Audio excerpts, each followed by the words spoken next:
할렐루야! 오늘 우리 하나님께서 주신 마태복음서 5장 4절의 말씀을 중심으로 해서 천국 시민의 삶은 무엇인가, 이 두 번째 시간을 갖도록 하겠습니다. 우리 함께 따라서 해보실까요? 천국 시민의 삶은 무엇인가? 네, 우리 오늘 이렇게 한 주간도 여러 가지 일들이 있으신 줄 믿습니다.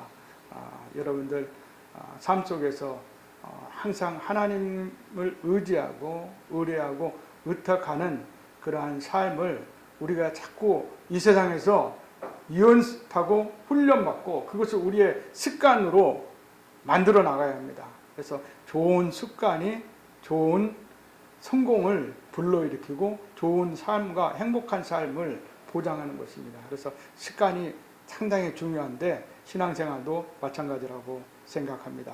우리 좌우측에 있는 분과 함께 우리 인사 나누겠습니다. 우리 예수님은 당신을 최고로 사랑하십니다. 예수님 안에서 좋은 일들이 있습니다. 네, 좋은 일들이 있고 또 하나님의 사랑을 늘 경험할 줄 믿습니다. 사랑하는 생명의 교회 성도 여러분, 왜 천국 시민의 삶이 예수님과 동행하는 삶이라 할 수 있겠습니까? 예수님의 동행을 경험하는 복된 삶이라고 할 수 있겠습니까? 그것은 예수님의 눈물이 내 눈물이 되기 때문입니다. 예수님의 아픔이 내 아픔이 되기 때문에 예수님과의 동행이 천국 시민의 삶이라고 할 수 있는 것입니다. 우리가 누군가와 함께, 제가 예전에도 말씀드렸잖아요. 세 사람이 함께 걸어가면은 그 중에 한 분은 틀림없이 이끄는 스승이 있다고 논어 맹자에 기록되어 있습니다. 공자 논어에 기록되어 있습니다. 사랑하는 여러분들, 오늘 마태복음서 5장 4절의 애통은 사전적으로 몹시 눈물이 나고 아프다는 뜻입니다. 애통이라는 이 한자가 몹시 아프고 눈물이 나고 아프다는 뜻입니다. 슬플 애자 고통할 통, 아플 통입니다. 그래서 이 애통을 사자성어로 바꾸면 어떤 말이 될까 제가 좀 조사해 봤더니 이타지심이 됩니다. 이타지심. 그래서 이타지심은 무슨 말이냐? 다른 사람의 고통과 필요를 이해하고 진정으로 돕는다는 것입니다. 이타지심. 다른 사람의 이익, 다른 사람의 이해를 지심, 내 것으로 여기고 진정한 마음, 진실한 마음으로 그 다른 사람을 도와줄 수 있는 마음이 바로 이타지심이자 오늘 성경의 애통이라고 할 수 있는 것입니다. 세상 사람들은 눈물이나 슬픔을 좋아하지 않습니다. 세상은 다른 사람들을 위해서 눈물을 흘리거나 아파하는 것을 별로 좋아하지 않습니다. 세상에서는 이 눈물과 아픔, 절망, 이러한 것들은 패배자의 전용으로만 인식하고 있습니다. 그리고 우리가 어떤 다른 사람들을 위해서 예수 그리스도처럼 다른 사람을 위해서 정말 우리가 같이 아파하고 눈물 흘려주고 그들을 돕는다고 났을 때 저 사람 왜 그래? 저 사람 뭔 이득을 취하려고 저렇게 예를 쓰나? 유별난 색안경을 끼고 유별난 사람으로 그리스도인을 매도한 때가 많이 있다는 것입니다. 그런 사람들을 유별나게 취급하는 것이 저 세상이라는 것입니다. 그럼에도 불구하고 우리는 예수님께서 이 땅에 오셔서 이 땅의 죄악과 이 땅의 허물과 사망의 그 애통함을 보시고 눈물 흘렸다는 사실을 기억해야 한다는 것입니다. 눈물, 아픔, 상처, 슬픔을 패배자의 전유물처럼 생각하고 가까이 하지 않으려 하는 세상과는 달리 오늘 우리는 예수님의 눈물과 슬픔을 우리의 마음에 받아들이고 예수님의 눈물과 슬픔을 우리의 마음에 품고 예수님의 마음, 예수님의 시선, 예수님의 눈물을 머금고 이 세상을 살아가야 한다는 것이 오늘 산상수훈 네 번째 축복의 말씀입니다. 저는 이 애통하는 자는 복이 있나니 그들이 위로를 받을 것이라는 이 말씀을 묵상하면서 이 애통이야말로 천국문을 여는 열쇠라고 생각했습니다. 또 우리가 어떤 사람과 같이 세상의 목표를 향하여 걸어갈 때 어떤 공동체에서 직장에서 거기에 리더자가 있고 또 친구가 있고 사랑하는 아내와 남편 우리 사랑하는 가족들이 있을 때 혼자서 무작정 앞서가지는 않습니다. 보폭을 맞추고 발걸음을 맞추고 같이 도란도란 얘기하면서 인생의 목적지를 향하여 걸어가는 것입니다. 제가 예전에 아내하고 결혼하고 지금도 제가 그 실수를 기억하고 있는데 여기서 한국에서 이제 우리 배현석 목사님께서 이제 제가 이제 결혼한다니까 빨리 가보라고 해서 휴가를 받고 한국에 나왔습니다. 그래서 이제 결혼을 하고 신혼여행을 뭐 저기 제주도로 갔다 왔는데 미국에 이제 다시 또 교회에 복귀해야 되니까 비행기표를 끊고 가는데 제가 막 너무 급한 나머지 빨리까지 가다 보니까 우리 아내가 저 뒤에 처져 있는 거예요. 그래가지고 우리 아내가 뭐 이렇게 막 혼자만 그렇게 가냐고 그때 핀잔을 줘가지고 그때 일이 아직도 제가 생각이 납니다. 그래서 미국 들어올 때 내가 마음이 너무 급했구나. 그래서 막 가다 보니까 어느 순간에 아내는 저 뒤에 처져 있었던 것을 제가 발견했습니다. 그래서 여러분들 예수님의 마음, 예수님의 시선, 예수님의 눈물은 무엇이냐? 여러분의 아픔과 저의 아픔 그리고 우리의 삶의 애통을 주님께서 누구보다도 잘 알고 있다는 것입니다. 여러분의 문제와 어려움들, 이 땅의 그 고난과 눈물을 우리 하나님께서 잘 알고 있다는 것입니다. 그 주님이 지금 여러분 곁에 있다는 것을 여러분이 영적인 눈을 열어서 영적인 귀를 열어서 우리의 마음을 열어서 볼 수가 있어야 되는 것입니다. 그분이 우리의 보폭을 맞춰서 함께 걸어가고 있다는 사실을 기억하고 한다면 우리 또한 우리 사랑하는 가족들, 이웃과 형제들 그리고 세상에 복음을 모르고 죽어가는 영혼들을 살리기 위해서 그들과 함께 때로는 우리의 보폭을 맞출 필요가 있다는 것입니다. 이 얘기는 뭐냐? 우리가 세상에 취하는 것이 아니라 세상의 문화에 동조하는 것이 아니라 때로는 그들의 문화를 그들의 발걸음을 이해할 필요가 있다는 것입니다. 우리가 예수님과 동행하는 이 발걸음과 보폭이 천국의 열쇠라고 한다면 이는 단순한 슬픔이나 아픔을 배출하는 출구가 아니라 주님의 마음을 주님의 주파수를 주님의 코드를 우리에게 맞추는 기도의 언어라고 할 수 있는 것입니다.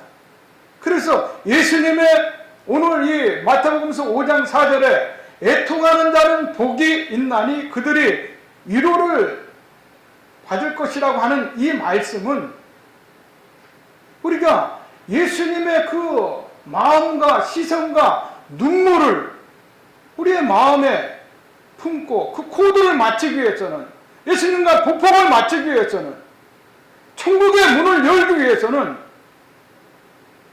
우리의 기도의 언어가 바로 예수님의 눈물이 되어야 되고 예수님의 시선이 되어야 되고 예수님의 아픔이 되어야 한다는 것입니다. 그 마음을 품고 기도할 때 예수님을 알게 되는 것이고 예수님의 시선이 어디에 머무르는지를 우리가 보게 되는 것입니다. 이 신앙생활이라는 것은 무엇입니까? 결국에는 우리가 하나님과 나와의 관계를 친밀하게 하는 것입니다. 그래서 결국에는 우리가 저 영원한 나라, 하나님의 나라, 최종 목적지인 천국에 우리가 구원을 받고 입성하는 것입니다.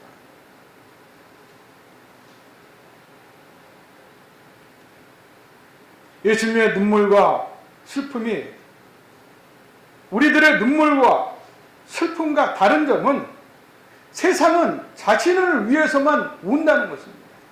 때로는 여러분과 저도 예수님의 눈물을 품고 마음을 품고 예수님의 시선이 머무는 것을 바라보면서 우리가 우는 것이 아니라 나의 문제 때문에, 나의 고통 때문에, 나의 고난과 나의 아픔 때문에 우는 때가 많다는 것입니다.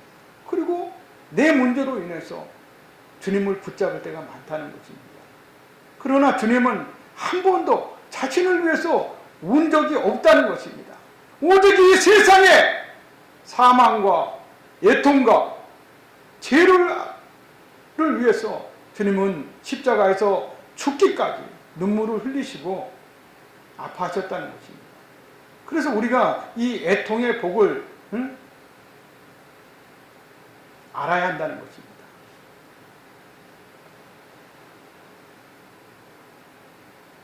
예수님은 이 세상을 위해서, 우리 인간을 위해서 눈물을 흘리시고 슬퍼하셨습니다. 그리고 죽기까지 십자가에서 못 박혀 돌아가시면서 우리를 중보하셨습니다. 그 예수님의 하나님의 아버지의 마음, 하나님 아버지의 마음으로 세상을 위해서 눈물을 흘리고 슬퍼하는 우리들의 삶이 될 때 우리는 예수님과 함께 동행하는 것이고 이 땅에서 천국 시민의 삶을 사는 것입니다. 오늘 산상수원에 애통하는 자가 누리는 복은 상처받고 아파하는 자와 함께 하고 우는 자와 함께 우는 사람이 되었을 때 눈물을 흘리고 슬퍼하는 자가 받고 누리는 역설적인 복을 말씀하고 있습니다. 성경은 주님의 마음을 우리 안에 품으라고 말씀합니다. 주님의 시선과 눈물을 담으라고 말씀합니다.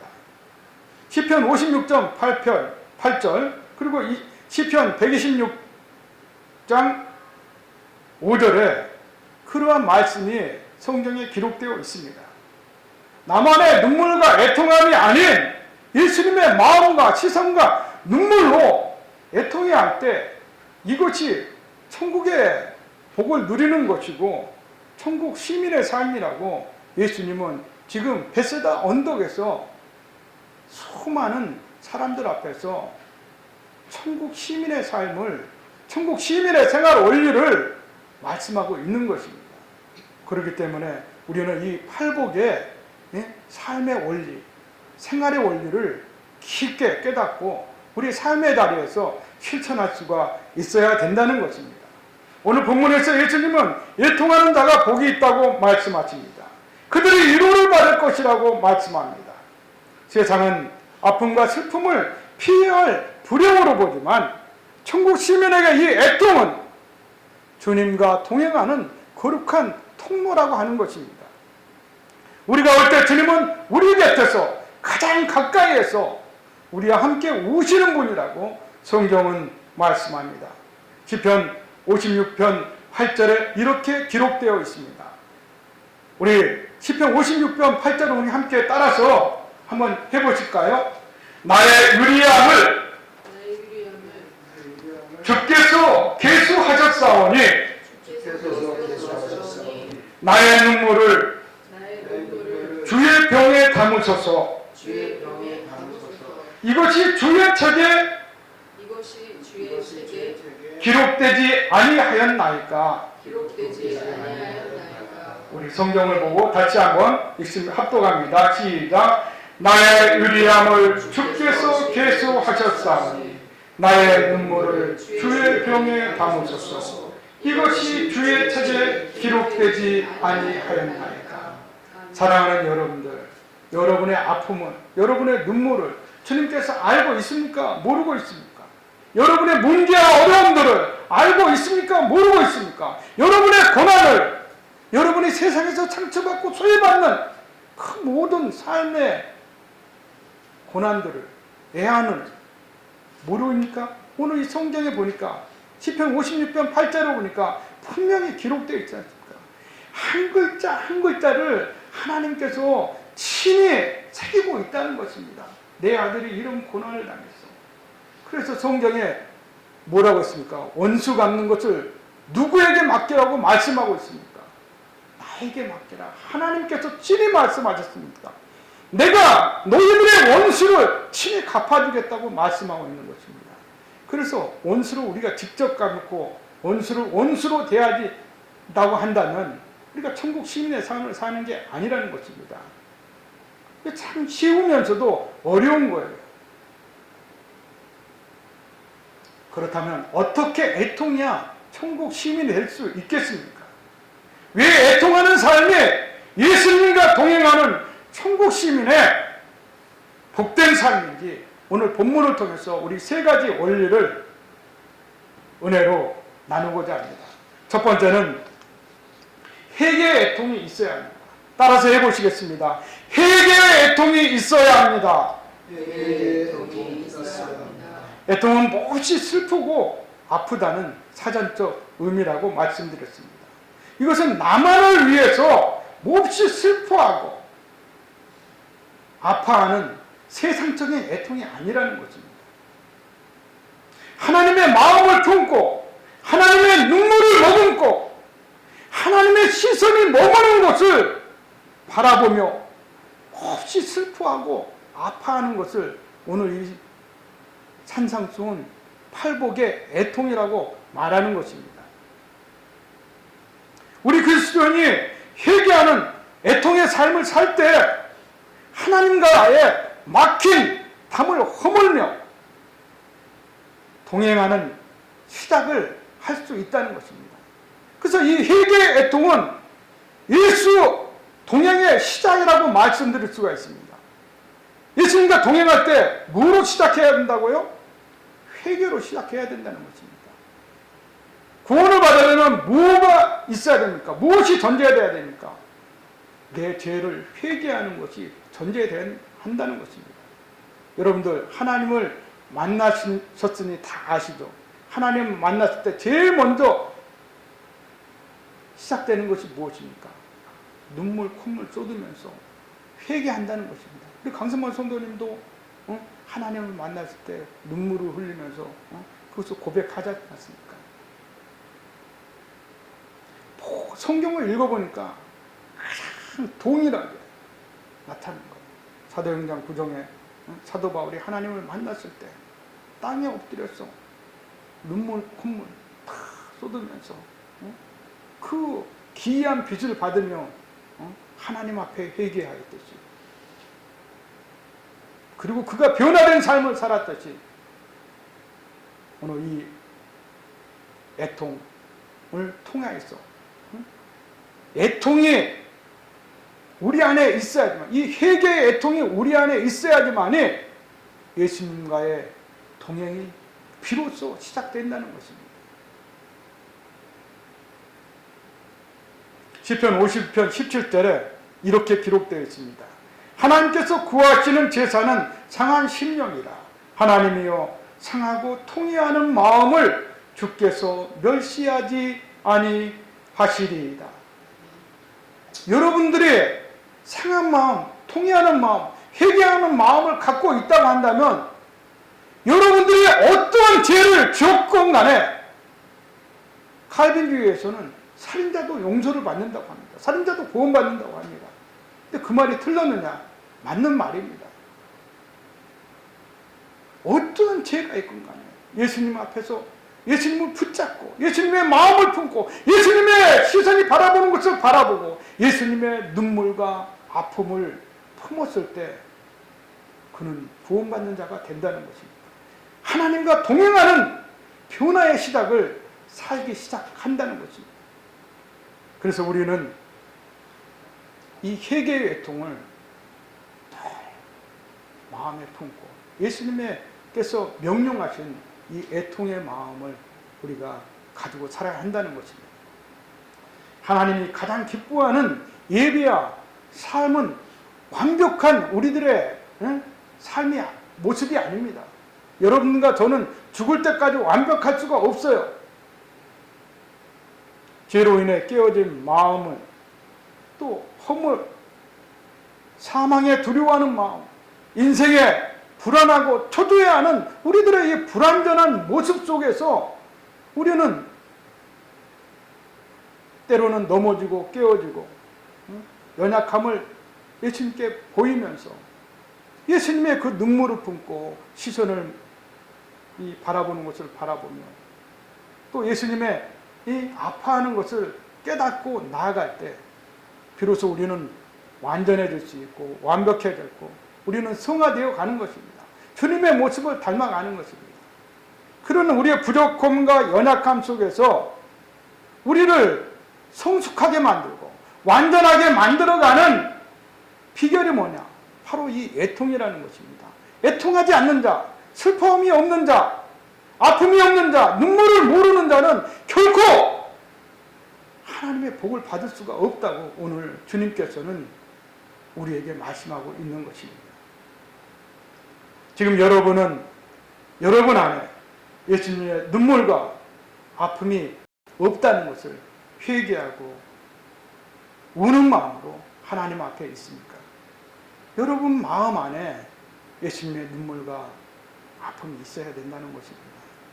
예수님이 왜 눈물을 흘리셨는지 아파했는지를 우리가 깨달을 때 비로소 이 예수님의 동행의 삶을 천국 시민의 삶을 시작할 수가 있다는 것입니다. 이사야서 57장 15절에는 이렇게 말씀합니다. 내가 높고 거룩한 곳에 있으며 또한 통회하고 마음이 겸손한 자와 함께 있나니 이는 겸손한 자의 영을 소생시키며 통회하는 자의 마음을 소생시키려 함이라.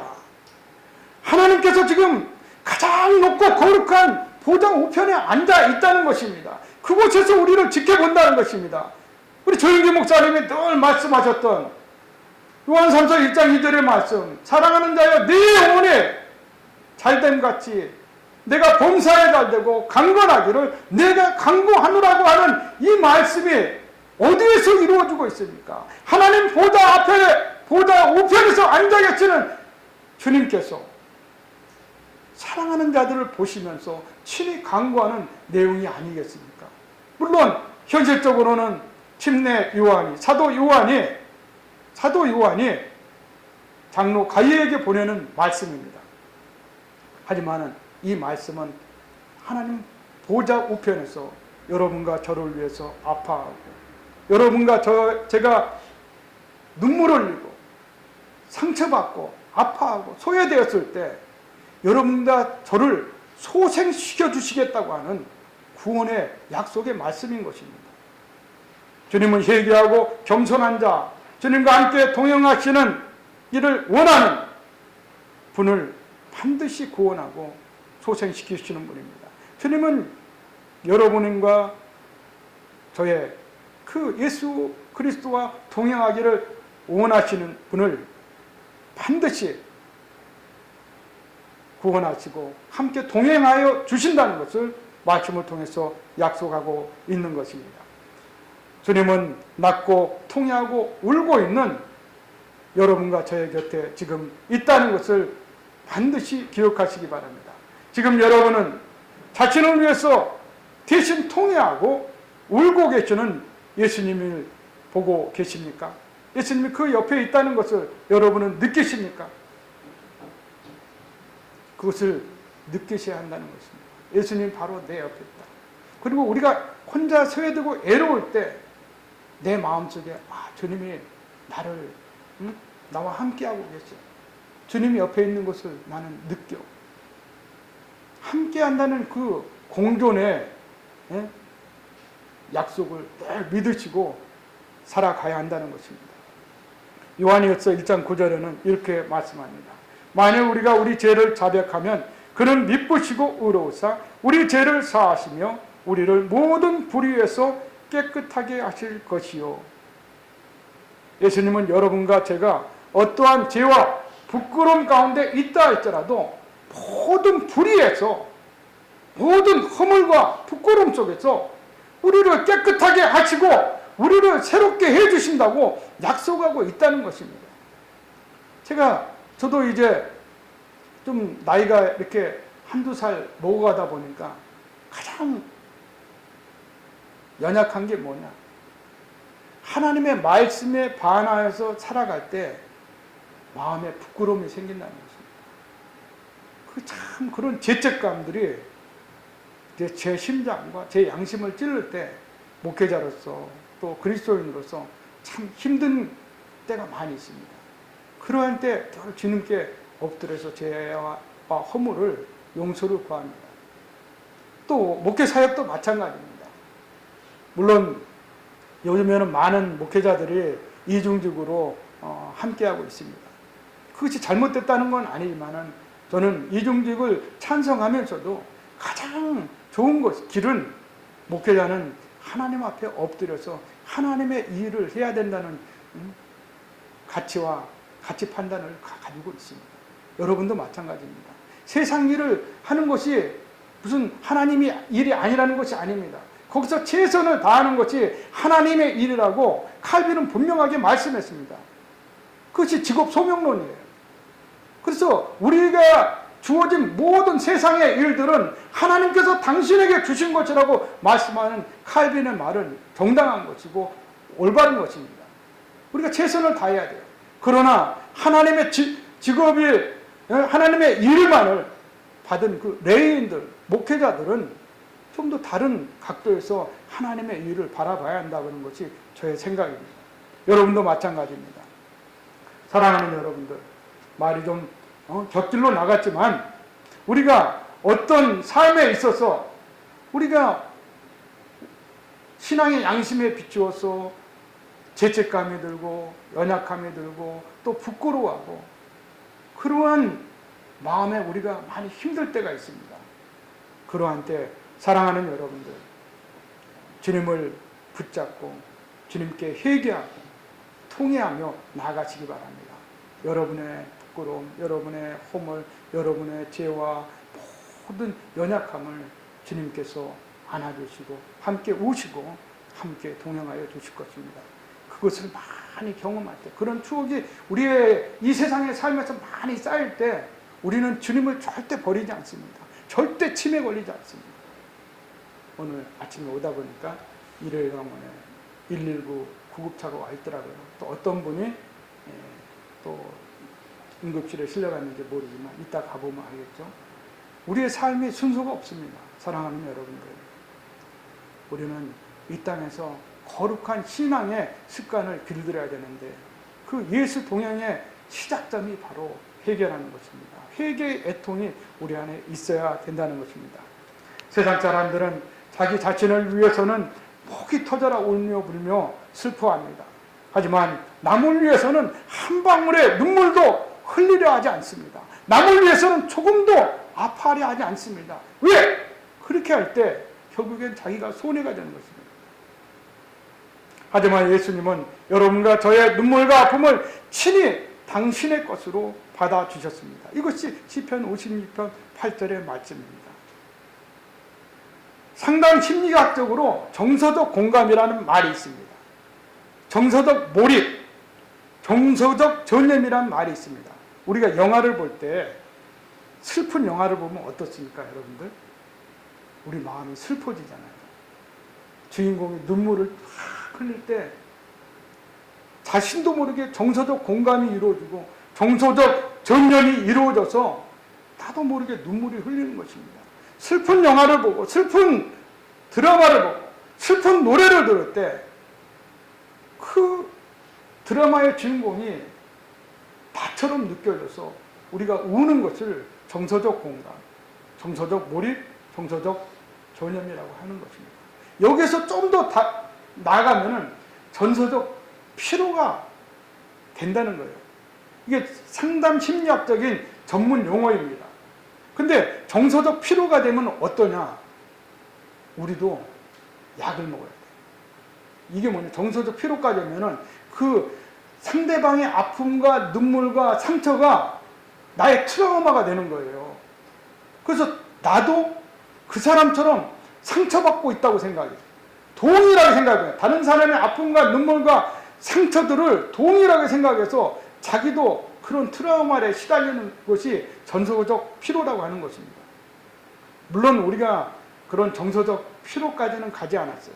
그러나 여러분들, 여러분의 아내, 여러분의 아들과 딸들, 사랑하는 사람들이 아파하고 눈물을 흘릴 때 여러분들 함께 눈물 흘리지 않습니까? 그것이 바로 정서적 공감이자 정서적 전염이라고 할 수 있는 것입니다. 이게 왜 이렇게 되느냐 하냐면은 하나님께서 우리를 그렇게 만들었기 때문에 그럽니다. 그래서 우리의 몸에는 있잖아요. 뉴런이라고 하는 신경세포가 있습니다. 근데 이 정서적 공감을 일으키는 이 뉴런이 뭐냐면은 미러 뉴런 시스템입니다. 뉴런이라는 것은 신경세포를 말하는 것인데 우리 안에 억만 개의 신경세포가 있습니다. 그 중에 이 미러 뉴런 시스템이라는 시스템이 있는데 이 신경세포 때문에 우리가 슬픈 것을 보면 눈물을 흘리게 되는 것이에요. 그래서 오늘 이 애통하는다는 복이 있다고 하는 것은 무엇이냐면은 이 미러 뉴런 시스템을 지저스 뉴런 시스템으로 우리가 바꿀 때 우리는 천국의 열쇠를 거머쥐는 것입니다. 하나님과 동행하게 되는 것입니다. 천국 시민의 삶을 살게 된다는 것입니다. 그래서 여러분 그렇게 예수님의 눈물과 시선과 아픔을 품으라고 말씀하는 것입니다.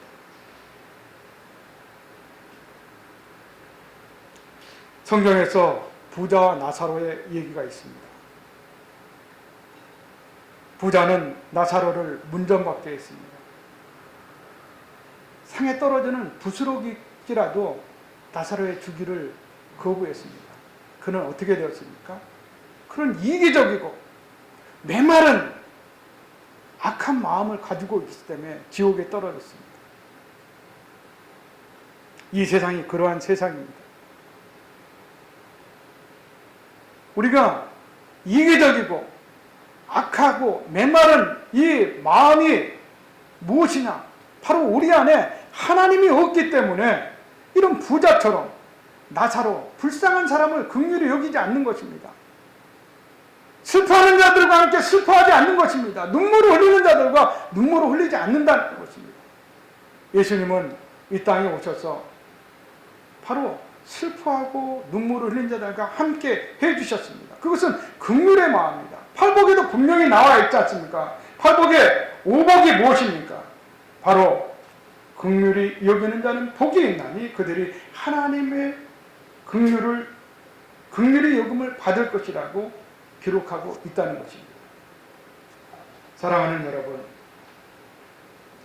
우리 안에 하나님이 없는 것을 성경은 죄라고 말씀합니다. 요한복음서 16장 9절에 바리새인이 와서 당신의 제자들을 보라고 말씀했을 때 예수님께서는 제자들과 그에게 분명하게 말씀합니다. 죄에 대하여 묻기를 그들이 나를 믿지 아니함이라고 말씀하고 있습니다. 이 말씀이 무슨 말이냐? 죄에 대해서 분명하게 하나님께서 정리를 해주신 것입니다. 예수님께서 죄가 무엇이냐? 너희 안에 나를 믿지 않는 것이라고 분명하게 말씀하고 있다는 것입니다. 하나님을 믿지 않는 것이 죄라고 예수님께서는 분명하게 정의 내리고 있다는 것입니다. 여러분 안에 예수님이 있습니까? 만약에 없다고 한다면 교회에 나와서 백날 첫날 앉아있지만 내 안에 예수님이 없다고 한다면 그것은 죄라는 것입니다. 예수님의 눈물이 없다고 한다면 예수님의 시선이 머무는 것에 우리 시선이 가지 않는다고 한다면 예수님의 아픔을 우리가 모른다고 한다면, 그 십자가의 고난과 고통을 모른다고 한다면 우리에게는 죄를 품고 살아가는 존재라는 것입니다.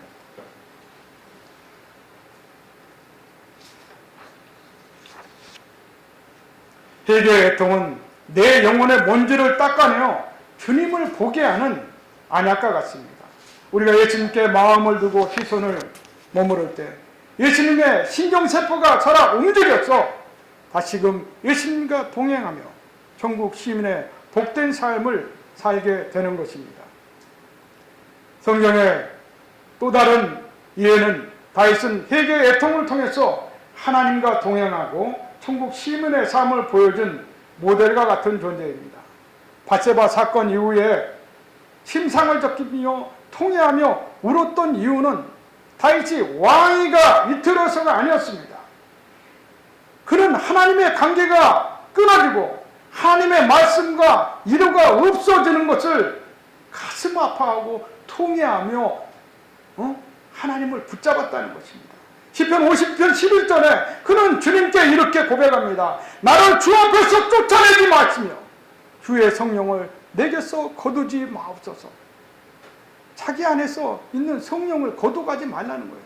예수님께서 분명히 말씀하셨으니까 성령을 방해하는 것이 죄라고 분명히 말씀했습니다. 가장 나쁜 죄이고 가장 악한 죄입니다. 지옥에 떨어지는 죄라고 말씀한 것입니다. 우리 안에 하나님이 없는 것은 분명 죄악된 것입니다. 이것이 하나님이 우리 안에 없을 때, 하나님의 눈물과 하나님의 시선이, 하나님의 마음이 없었을 때 이것은 바로 죄악된 삶이요 지옥 같은 삶이라는 것을 우리는 알아야 되는 것입니다. 오늘 애통하는 자가 복이 있다고 성경은 말씀합니다. 그들에게 어떤 복이 내리냐? 하늘의 위로를 받을 것이라고 말씀합니다. 산상수 네 번째 축복의 말씀은 세상의 성공과 행복과 돈과 명예, 지혜와 학석이 축복이다 위로가 아니라 하나님의 마음과 눈물과 시선이 바로 하나님의 위로라는 것을, 축복이라는 것을 우리에게 말씀하고 있는 것입니다. 이 땅에서 예수님과 동행하는 천국 시민의 삶을 경험하는 것이 축복된 삶입니다. 지금은 여러분과 제가 가장 갈망하는 것이, 가장 취하고 싶은 것이 무엇입니까? 여러분, 세상적인 것을 우리의 버킷리스트에서 하나씩 버려가시기 바랍니다. 천국의 버킷리스트를 만들어가지고 그것을 취하고 예수님을 닮아가는 저와 여러분들 되시기 바랍니다. 회개의 애통은 예수님과 동행하며 천국 시민의 삶을 세상 속에서 경험하는 가장 효과적인 원리이며 예수님께로 돌아가는 가장 빠른 지름길입니다. 지금 이 순간부터 여러분과 제가 예수님의 마음과 시선과 눈물을 품고 정서적인 공간과 몰입을 하며 그리고 때로는 정서적인 피로까지도 감당하는 예수님의 동행, 천국 시민의 삶을 사는 예배자가 되시길 주의 이름으로 축원드립니다. 둘째는 중보의 애통이 있어야 한다는 것입니다. 따라서 해보시겠습니다. 중보의 애통이 있어야 합니다. 중보의 애통은 주님의 마음과 시선과 눈물로 세상을 보는 것입니다. 회개의 애통이 주님의 마음과 시선과 눈물을 품고 주님과의 동행의 시작이라고 한다면 이 중보의 애통은 변화된 삶을, 예수님과의 동행의 삶을 시작한 것에서 확장해야 하는 것을 말합니다. 실질적인 삶의 자리에서 우리가 예수님처럼 다른 사람의 아픔을 도와주고 소외된 곳에 가고 병든 자에게 가서 그들을 위로해주고 그를 도와주는 이 도움의 삶, 실천적인 삶을 의미하는 것입니다. 중보의 애통은 예수님께서 울고 계신 이 땅의 아픔을 보며 함께 우는 것입니다. 이는 세상이 자기 문제와 고통으로만 울고 아파하는 것이 아닌 이 세상에 소외되고 병든 자, 복음 없는 불쌍한 영혼들을 위해서 애통해 하는 것입니다.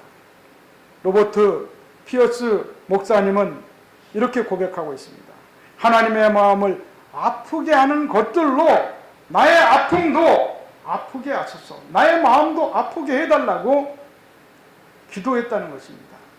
우리도 이 로버트 피어스 목사님처럼 하나님의 마음을 아프게 하는 것이 있다고 한다면 하나님, 제 마음도 함께 아프게 해주세요.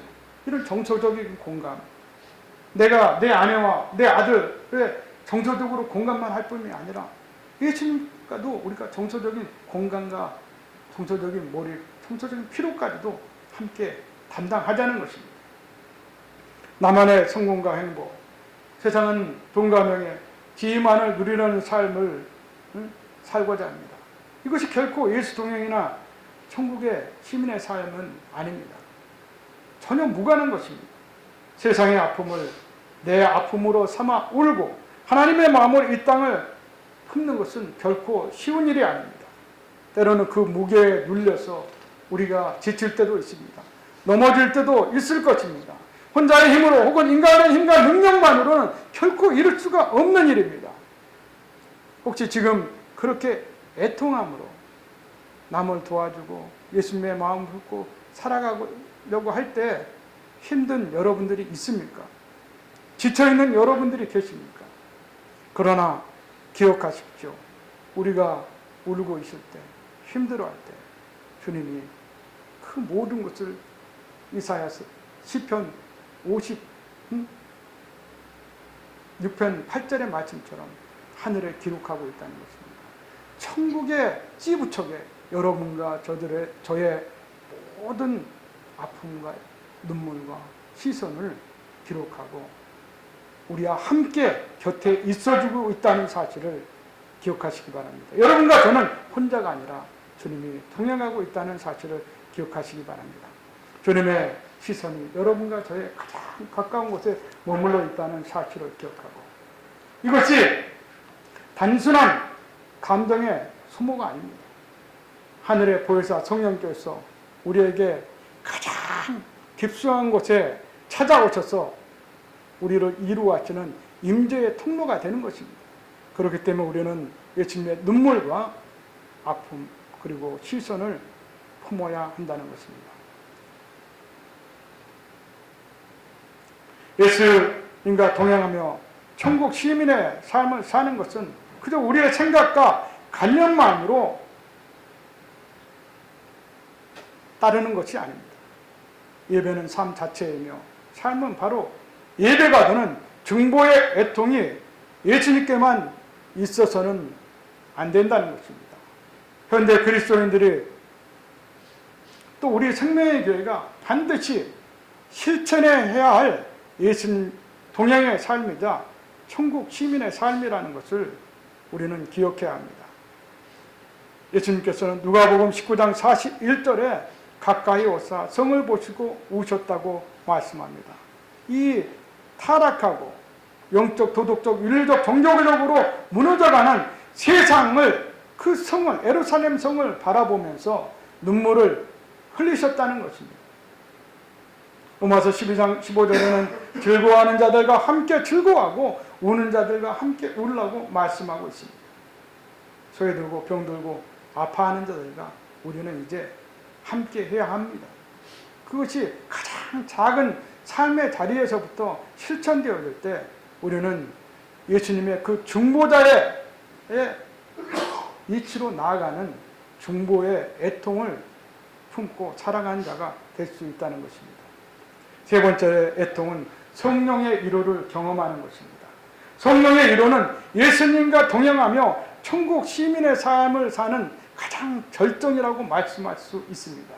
눈물과 슬픔 가운데서 사람은 성령의 깊은 위로를 경험하게 되는 것입니다. 여러분과 제가 눈물 흘리고 아파할 때 누군가의 위로를 받는다면 그것이 얼마나 큰 평안이 되며 위로가 되겠습니까? 그처럼 사람에게서 위로받는 것보다 더 큰 하나님의 위로를 우리가 경험해야 한다는 것입니다. 바로 그것이 천국 시민의 삶의 원리이고 예수 동행의 원리라는 사실을 우리가 깨달아야 한다는 것입니다. 세상 속에서도 고짐감래라는 말이 있습니다. 고통이 끝에 기쁨이 있다는 것입니다. 오늘 산상수훈의 네 번째 복 애통은 하나님의 눈물과 아픔이 있는 자는 영원한 생명과 구원의 약속을 받고 세상의 삶 가운데서 성령의 이루하심이라고 하는 이 놀라운 하나님의 복을 누리게 된다는 것을 오늘 예수님께서는 우리에게 말씀하는 것입니다. 애통하는 자에게 약속된 복은 위로입니다. 이 위로는 곁으로 부름을 받는 자라는 뜻의 보혜사 파라클레토스라는 이 성령님의 상처받고 고통받는 여러분과 저를 위로하시고 도우시고 변호하시고 또 회복시켜 주시는 놀라운 축복이자 위로라는 것을 우리는 기억해야 합니다. 이것을 많이 경험할수록 우리는 예수 동행의 삶을 사는 것이고 천국 시민의 삶을 이 땅에서 사는 것이 되는 것입니다. 이 원리를 터득해야 한다는 것입니다. 세상의 삶 속에서 여러분과 저는 눈물과 아픔이 없이 살아갈 수가 없습니다. 없을 수가 없다는 것입니다. 여러분들 조개 안에 진주가 발견되죠. 그 진주가 얼마나 비싼지는 아시죠? 근데 그 조개가 진주를 품을 때 얼마나 살갗이 찢어지고 눈물을 흘리면서 그 거친 돌이 다듬어져서 진주가 된다는 것입니다. 마찬가지로 이 얘기는 무슨 말이냐? 우리가 세상에 살 때 우리는 거친 돌입니다.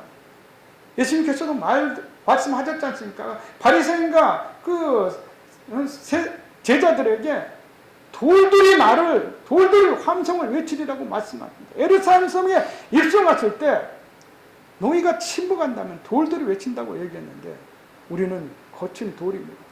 근데 그 거친 돌이 어떻게 성숙하고 아름다운 진주가 되느냐? 고난과 눈물을 통해서 진주가 된다는 것입니다. 그래서 고난과 눈물을 여러분 애써 피하지 말고 그런 고난과 눈물이 여러분 곁에 왔을 때 이것이 예수님을 닮아가는 예수 동행의 삶을 살려고 하는 신호구나 생각하시고 기쁨으로 그 고난을 눈물을 이겨냈습니다. 성령님의 위로를 받는 저와 여러분 되기를 주님의 이름으로 축원드립니다. 말씀을 정리합니다. 사랑하는 생명의 성도 여러분, 전국 시민은 세상이 웃을 때 함께 취하는 자가 아닙니다. 주님이 아파하시는 곳에서 함께 우는 자가 바로 예수님과 동행하는 사람이며 천국 시민의 삶을 사는 사람입니다. 시편 84편 6절에 우리가 눈물 골짜기로 지나갈 때 그곳에 많은 샘이 있을 것이라고 약속합니다. 여러분들 오늘 예수님의 눈물은 바로 이 눈물 골짜기를 지나갈 때 그곳에서 흘려보내주시는 예수님의 사랑의 샘물이라는 것을 기억하시기 바랍니다.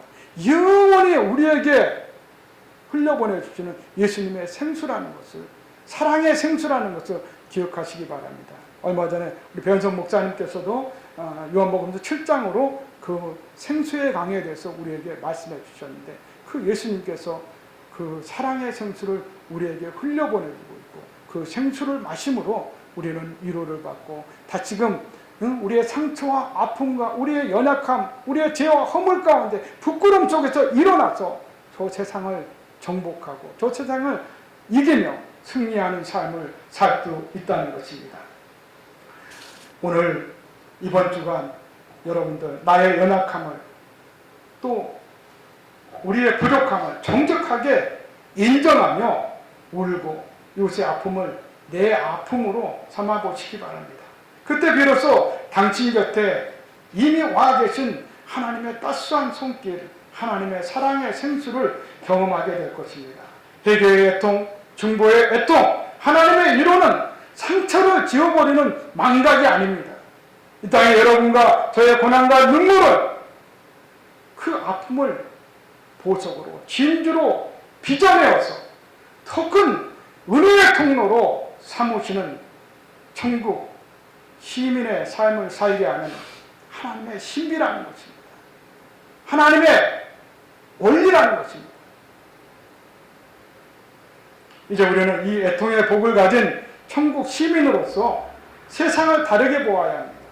억지로 웃음을 지어내며 슬픔을 숨기는 가짜 위로가 아니라 주님의 애통을 품고 그분의 위로를 맛보는 진짜 예수 동행의 삶, 그 여정을 지금부터 우리가 함께 새롭게 시작해야 합니다. 오늘 예수님께서 산상수훈에서 말씀하신 이 세 가지 원리를 우리 남은 평생에 신앙생활에 적용하고 실천해서 예수님과 동행하며 천국 시민의 삶을 살아가시는 복된 예배자가 되시기를 주님의 이름으로 축복합니다.